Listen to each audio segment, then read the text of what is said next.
ये बात बताइए, आपके जिंदा रहते हुए मम्मी बेवा हो सकती है, आपके जिंदा रहते हुए खाला कैसे बेवा हो गई, आपके जिंदा रहते हुए फूफी कैसे बेवा हो गई, और अगर आपके जिंदा रहते हुए भौजी बेवा हो जाए तो इसमें मैं क्या कर सकता हूँ। तो भाई ने पूछा, छोटे अकेले आया, भाभी कहाँ है। तो छोटे ने कहा, भैया भाभी रांड हो गई, भाभी बेवा हो गई, वो कैसे आएगी। खाना फूसी होने लगी, फला तो रांड हो गई, फला का पति मर गया, फला का शौहर मर गया। यानी देखिए, औरतों में जो है एक खास यूनिटी होती है, मौगी से नहीं मां एक खासियत थी, वही थी कि जब भी कहीं केकरो यहाँ पूरा मोहल्ला में कहीं से भी बाहर से कोई आदमी आवी जानी तो सारा का सारा औरत जमा रही थी, सिर्फ वही देखे के लिए देखी किन कोच हद है यार। यानी उसकी भाभी जो है अपने मैके चली गई, और जो मैके गई है ना भाई, इतना लंबा गई कि सबकी लगा गई। भैया के होते हुए भाभी बेवा हो गई। हाँ दोस्तों, ध्यान से सुनिएगा, किसी गांव में दो भाई रहते थे, किसी गांव में दो भाई रहते थे, और उन दोनों के माँ बाप जो है बचपन में ही इंतकाल फरमा गए थे। इसलिए बड़ा भाई जो है किसी कारखाने में काम करता था, तो छोटा भाई क्या करता था, घर में खाना बनाकर कारखाना पहुंचाता था बड़े भाई के लिए। तो इसी तरीके से उनका काम चलता था। एक दिन छोटे भाई ने बड़े भाई से कहा, भैया अगर आप शादी कर ले तो मुझे इस चूल्हे से निजात मिल जाए। तो भाई छोटे भाई का ये मशवरा बड़े भाई को बेहद पसंद आया। उन्होंने कहा कि छोटे ठीक है, मैं शादी कर लेता हूँ। चुनांचे उसने शादी कर ली। अब छोटे भाई को चूल्हे से निजात तो मिल गई, लेकिन अब सिर्फ जो है घर से खाना ले जाकर बड़े भाई के लिए कारखाने तक पहुंचाने की ड्यूटी रह गई थी। बहरहाल 2-4 महीने जो है भाभी उसके रही और सारा काम काज संभालने लगी। 2-4 महीने के बाद उसकी भाउज यानी उसकी भाभी जो है अपने मैके चली गई, और जो मैके गई है ना भाई, इतना लंबा गई कि सबकी लगा गई, सबकी लगा गई। यानी 2-4 महीने के बाद जब वो मैके चली गई, फिर से वही चूल्हे वाली जिम्मेदारी छोटे भाई पे आ गई। अब छोटे भाई एक दिन परेशान आकर कहने लगा बड़े भाई से कि भैया एक काम करें, आप भौजी को क्यों नहीं बुलाते ताकि मुझे इस चूल्हे से निजात मिल जाए। तो बड़े भाई ने कहा, छोटे देख, अगर मैं जाता हूं तो मुझे कारखाने से छुट्टी लेनी पड़ेगी, फिर तनख्वाह के पैसे भी कटेंगे। एक काम कर, तू खाली पड़ा है, तू ही चला जा। तो छोटे भाई को उसने जाने के लिए तैयार कर दिया। उसके बाद छोटे भाई को बुलाया, समझाने लगा, कहने लगा, छोटे देख, तू जाकर वहां क्या कहेगा, जब तुम मेरा ससुराल जाओगे तुम वहां जाकर क्या कहोगे। तो छोटे ने कहा, बड़े भाई आप जो कहेंगे मैं वो कहूंगा। तो बड़े भाई ने कहा, देख, सबसे पहले जब तू वहां जाएगा, बस से उतरेगा, बस स्टैंड पे सबसे पहले तुम सलाम करना, और वहां पे तुम्हारी हम उम्र के लड़के होंगे, तुम्हारी उम्र के लड़के होंगे, वो तुम्हें भौजी के घर तक लेके जाएंगे। उसके बाद तुम जब भौजी के घर जाओ वहां भी सलाम करना। उसके बाद आस पड़ोस की औरतें भी जमा हो जाएंगी। जब वो पूछेंगी कि क्यों आए हो, तो कहना भौजी को लेने आया हूं। और उसके बाद छोटे भाई ने कहा, उसके बाद क्या कहूंगा। तो बड़े भाई ने कहा, बेवकूफ है तू, ज्यादा बोलोगे तो लोग तुम्हें बेवकूफ समझेंगे, तुम्हारी भी बेइज्जती होगी, हमारी भी बेइज्जती होगी, इसलिए ज्यादा बोलना मत। छोटे भाई ने कहा, ठीक है। तो बहरहाल छोटे भाई गया, और जैसे वहां पे बस से उतरा, उसने खूब जोर से सलाम किया, अस्सलाम वालेकुम। अब हम लड़के तो हर शहर में होते ही हैं। बहरहाल लड़कों ने सलाम का जवाब दिया, और लड़के जो है उस बेचारे को उसके भौजी के घर तक पहुंचाया। जैसे वो भौजी के घर पहुंचा, वहां भी सलाम किया। उसके कुछ देर के बाद आस पड़ोस की औरतें जो है, बहुत सारी औरतें इकट्ठा हो गई, जमा हो गई। अच्छा देख ली, औरतों में जो है एक खास यूनिटी होती है, एक खासियत थी, वही थी कि जब भी कहीं केकरो यहाँ पूरा मोहल्ला में कहीं से भी बाहर से कोई आदमी आवी जानी तो सारा का सारा औरत जमा रही थी, सिर्फ वही देखे के लिए देखी किन कोच। तो बहरहाल वहां भी इसी तरह से औरतें जमा हुई। उसके बाद एक औरत कहने लगी, आपके भैया कैसे हैं, आपके भैया कैसे हैं। अब वो छोटे मियाँ खामोश, क्योंकि बड़े भाई ने कहा था कि ज्यादा बोलना मत, कुछ मत बोलना, बाबूजी को ले जाने की बात बोलकर कुछ मत कहना, तो वो चुप रहा। दूसरी औरत ने पूछा कि भाई आपके भैया कैसे हैं, उस पर भी वो खामोश। तीसरी औरत ने पूछा क्या एक्सीडेंट हो गया, उस पर भी खामोश। क्या बीमार है, इस पर भी खामोश। क्या हुआ, यानी कुछ भी नहीं बोल रहा, चुपचाप बेचारा गुमसुम होके एकदम बैठा हुआ है, यानी बड़े भाई की बातों की जो है पाबंदी कर रहा है, लेकिन वह उसकी लगा रहा है, उसको पता नहीं है। बहरहाल इस तरीके से वो सारी औरतें पूछ रही थी। इस पर एक औरत को आ गया भैया गुस्सा। उसने गुस्से में आके कहा क्या तेरा भाई मर गया है, इस पर भी वो खामोश, चुपचाप है। बहरहाल ये मरने की खबर जो है पूरे मोहल्ले में शोर शराबा होने लगा और धीरे धीरे जो है औरतों के अंदर चेमी गोइयां होने लगी, कानाफूसी होने लगी। फला का पति मर गया, फला का शोहर मर गया, यानी फला बीवी जो है रांड हो गई, लड़की अब बेवा हो गई। पूरे मोहल्ले में शोहरत।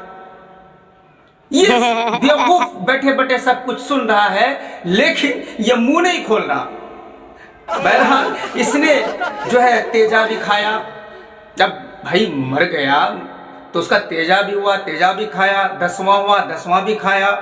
10वां खाने के बाद जो मुंह से आवाज निकाली वो क्या निकाली सुनिए। जब वो मुंह से बोला तो वो क्या बोला, जाते वक्त वो कह रहा है कि आप लोग मेरी भाउज को मेरे साथ भेज दे। तो सारी औरतें कहने लगी क्यों भेज दे, अरे भैया अब तो ये बेवा हो गई, अब तो ये रांड हो गई, अब वहां जाकर क्या करेंगी। तो उसको छोड़ के ऐसे ही छोटे मियां चले आए। काफी लंबा सफर था। बहरहाल किसी तरीके से वो बेचारा घर पहुंचे।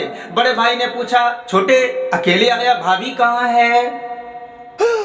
तो छोटे ने कहा भैया भाभी रांड हो गई, भाभी भेवा हो गई, वो कैसे आएगी।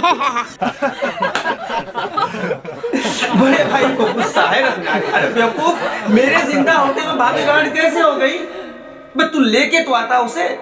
कहा भैया वहां के सब लोग कह रहे थे, पता नहीं मुझे, लेकिन वहां के सब लोग कह रहे थे कि भैया रांड हो गई, ये बेवा हो गई, इसलिए अब तुम्हारे साथ नहीं जाएगी।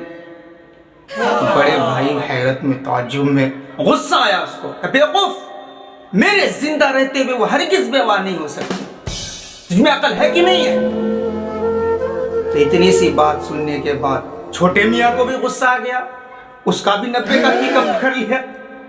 वो भी गुस्से में कह रहा है अच्छा भैया ये बात बताइए, आपके जिंदा रहते हुए मम्मी बेवा हो सकती है, आपके जिंदा रहते हुए खाला कैसे बेवा हो गई, आपके जिंदा रहते हुए फूफी कैसे बेवा हो गई, और अगर आपके जिंदा रहते हुए भौजी बेवा हो जाए तो इसमें मैं क्या कर सकता हूं। यानी वो इस बेवा के चक्कर में खाला की, मम्मी की, फूफी की सारी दलीलें दे रहा है। तो बहरहाल मेरे भाइयों इस कहानी से यही सबक मिलता है कि आजकल हिंदुस्तान के अंदर न जाने फिरका परस्त लोग, बरेलवी लोग क्या क्या तेजा 40वां ये वो न जाने फलाना ठिकाना क्या क्या बिदात और खुराफात करते हैं। अल्लाह रब्बुल इज्जत इन सब से हमारी हिफाजत फरमाए। और वो हम लोगों को यानी जमात वालों को, हालांकि ये जमात वाले या बरेलवी कोई अलग फिरका नहीं है, यानी हम ईमान वालों को वो काफिर कहते हैं। आप कितनी भी दलीलें दे दें, आप लाख दलील पेश कर दे कि भाई हम कलमा पढ़े हुए हैं, हम मुसलमान हैं, वो कहते कि नहीं तुम तो काफिर हो, डायरेक्ट ऑन द स्पॉट तुम काफिर हो। बहरहाल अल्लाह रब्बुल इज्जत ऐसे लोगों को हिदायत दे, दुआ करें इनके लिए, इसमें उनकी गलती नहीं है, उनकी गलती नहीं है, ये हमारी कमी है, हमारी कोताही है कि हम जो है उनके पास जाते नहीं, उनको समझाते नहीं, उनको हक रास्ता क्या है वो बतलाते नहीं है। इसलिए मेरे भाइयों अल्लाह रब्बुल इज्जत से दुआ कीजिए, उनकी बारगाह में ये अहद कीजिए, ये मकसद बनाइए कि जब तक मैं जिंदा रहूं, जब तक मेरे जिस्म में सांस चलती रहे, जब तक मेरे रगों में नसों में खून दौड़ता रहे, तब तक मैं अलाए कलिमतुल्लाह यानी अल्लाह की सदाएं लगाऊंगा और हक को सामने रखकर यानी नबी वाली जिंदगी को अल्लाह के नबी के बंदों तक पहुंचाता रहूंगा और उन्हें हिदायत की रोशनी में लाने की कोशिश करूंगा, फिक्र करूंगा। मेरे भाइयों, अगर हमारा जोर उन पर नहीं चलता, हमारा ताकत अगर उन पर नहीं चलता है, तो कम से कम अल्लाह रब्बुल इज्जत की बारगाह में उनके लिए दुआ तो कर सकते हैं। और मेरे भाइयों याद रखो, कल मगरिब में अगर एक इंसान बगैर ईमान के इस दुनिया से चला जाए तो पूरे मशरिक वालों से उसकी पूछ होगी, तुमने इसके लिए क्या फिक्र की थी। अल्लाह रब्बुल इज्जत से दुआ करें कि अल्लाह ताला हम सबको सही समझ, सही फिक्र अता फरमाए और दीन का काम आफियत के साथ, आराम के साथ हमसे ले ले, क्योंकि आजमाइश पे तो हम उतर नहीं सकते। हमारा ईमान उतना मजबूत है नहीं कि हम अल्लाह की आजमाइश पे उतर जाए। अल्लाह आफियत के साथ बस चला दे।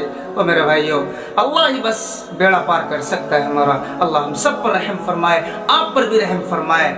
और मेरी बातें अगर आप लोग सुनते हैं या देखते हैं, या मैं सारी ऑडियंस से भी कहना चाहूंगा, आप देखते हैं तो बराह करम इसको जो है और लोगों तक पहुंचाने की कोशिश करें। क्या पता आपका एक पहल उनकी जिंदगी को बदल दे। और अगर इसमें कुछ कमी, कोताही हो, गलती हो, अगर किसी को बुरा लगा हो तो बहरहाल माज़िरत चाहता हूँ, माफ़ी चाहता हूँ। ये छोटा भाई है आपका, ये सऊद आलम सिद्दीकी कोई बड़ा आदमी नहीं है, ये आपका भाई है, आपका बेटा है। ये एक छोटा सा बच्चा है, नादान है, इसको नादान समझ के माफ़ कीजिएगा। लेकिन एक बात को ज़रूर याद रखिएगा मेरे भाइयों, मेरे बुजुर्गों, मेरे चाचा, एक बात ज़रूर याद रखिएगा कि मैं अगर जुबान से कुछ बोल रहा हूँ तो क्या इसमें मेरी खुद गर्जी है या मैं अल्लाह और उसके रसूल की बातें बोल रहा हूँ। बस बात किसकी हो रही है उसकी बात समझकर उस बात को अमल करें। मेरे भाइयों, मैं जहन्नम में जाऊंगा, मैं गुनाह करता हूँ, मुझे देखकर आप अपनी जिंदगी बर्बाद ना करें, कोई फायदा नहीं है। ये नहीं कि मैं जो काम कर रहा हूँ, मैं गलत कर रहा हूँ तो आप भी गलत करें, मैं गलत करूँ तो आप हमारी इस्लाह की फिक्र करें, आप हमें सही रास्ता दिखाएं, या आप गलत करें तो हम चाहेंगे कि आपको हम सही रास्ता दिखाएं। इसलिए कोई कुछ करे या ना करे, मुझे करना है। मेरी जिंदगी के बारे में मुझसे सवाल होगा। आपकी जिंदगी के बारे में सऊद से नहीं पूछा जाएगा कि सऊद इसने नमाज क्यों नहीं पढ़ी, आपसे पूछा जाएगा। मेरे बारे में आपसे नहीं पूछा जाएगा, मुझे खुद पूछा जाएगा कि तुमने दुनिया में अपनी जिंदगी कैसे गुजारी। इसलिए मेरे भाइयों, अल्लाह से दुआ करें, अल्लाह ताला हम सबको अमल की तौफीक मरहमत फरमाए। व आखिर दावाना अनिल हम्दुलिल्लाहि रब्बिल आलमीन।